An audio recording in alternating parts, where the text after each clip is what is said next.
Ah yes, Generation 1, the default for which Game Freak returns to when there's not enough money to heat up the fireplace.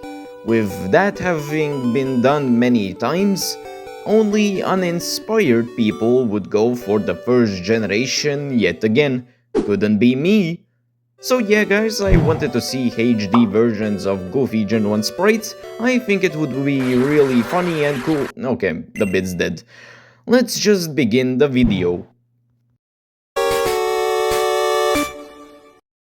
Second to the almighty beast of constipations that is the Hitmonchan sprite, which just looks like a Togekiss helping out a Doduo with a tummy ache.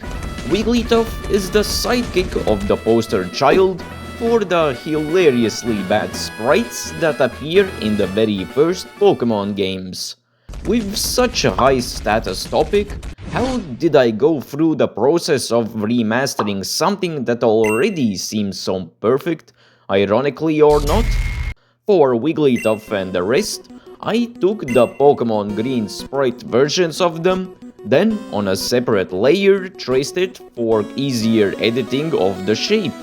After I adjusted everything for more modern properties, while keeping the things that make it iconic, I proceed with copying over the color palette from the Gen 5 sprite.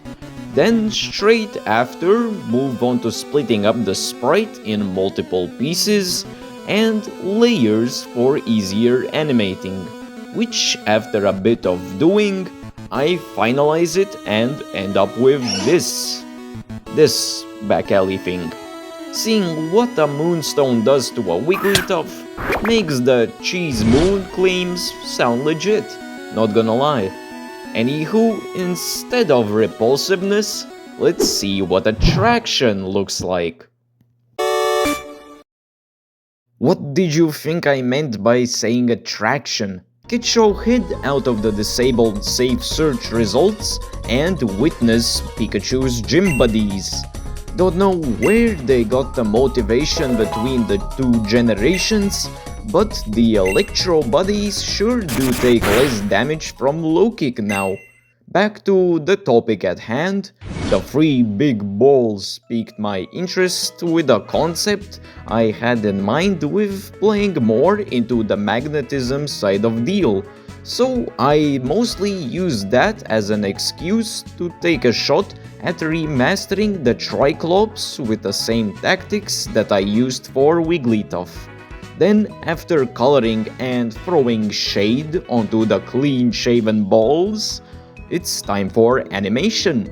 Well, it would be if y'all actually watched it.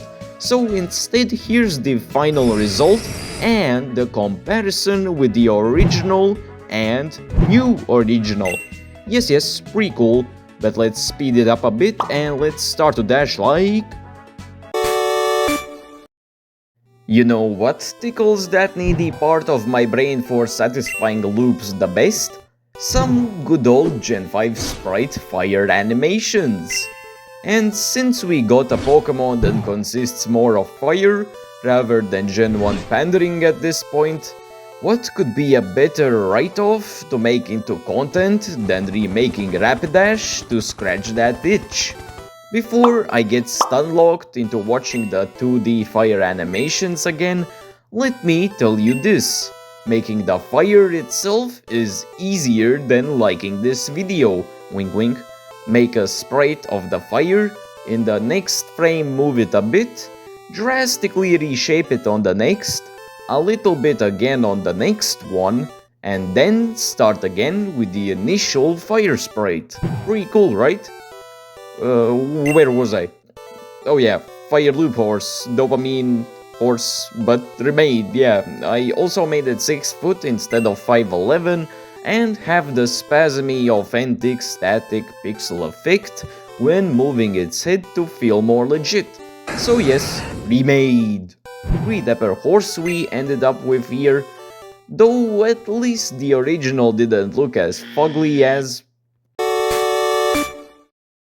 Okay, maybe that fugly comment was a bit harsh, so let's just move past that and start remaking the Abomination sprite without any side tangents. At least I'll try to, and maybe give that ancient Nidoqueen sprite some love, with emphasis on maybe, though I got to give it some respect. Looks like it got some tips from the Electric Gym Bros and destroyed the competition. But now back to the topic that's slowly becoming the side plot for whatever shenanigans I'm starting to spew before the actual spriting segments. It's remaking time. Since the thing that makes it stand out in a bad way together with the rest of the Gen 1 sprites is the wonky proportions of its body, I decided to keep the body shape mostly the exact same. Though for smaller details on the other hand, I kind of just winged it as I went along with the process, since everything just looks like a jumbled mess by being so smushed.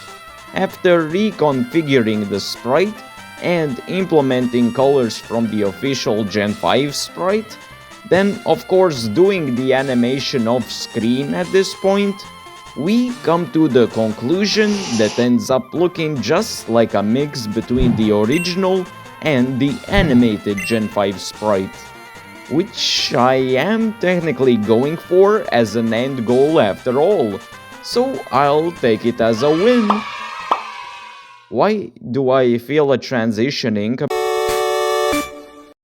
Here's the deal. We know that Charizard is pretty much the second mascot of Pokemon, and that if a thing has something to do with Charizard, it reaches more people, right? Okay, good. Thanks for justifying me adding it to the thumbnail. Now that we're in the endgame though, let's just get this shit over with. You already know how the non-dragon goofy goober lizard looks like in Gen 1, just like me. So in no time after tracing, I apply heavy modifications and a pinch of plastic surgery to modernize it, yet keep the proportions somewhat the same as the nostalgia bait version. Then, before you complain about the flame from its mouth not being there, I'll say who asked and keep your questions until the end. But in the meantime, after finishing coloring in and throwing more shade at it than you at this point, my bad, I get to animating it, where after going through a hefty process of slight edits across multiple amount of frames, I create the animation that involves the flames that were squealed for by the past schizo script writing retro. Don't mind him. Instead, here's the final results for the Pokemon. Yeah, woo! What, you wanted me to say something extra? Okay, if you say so. And that does it for the band of remade fugly Gen 1 misfits.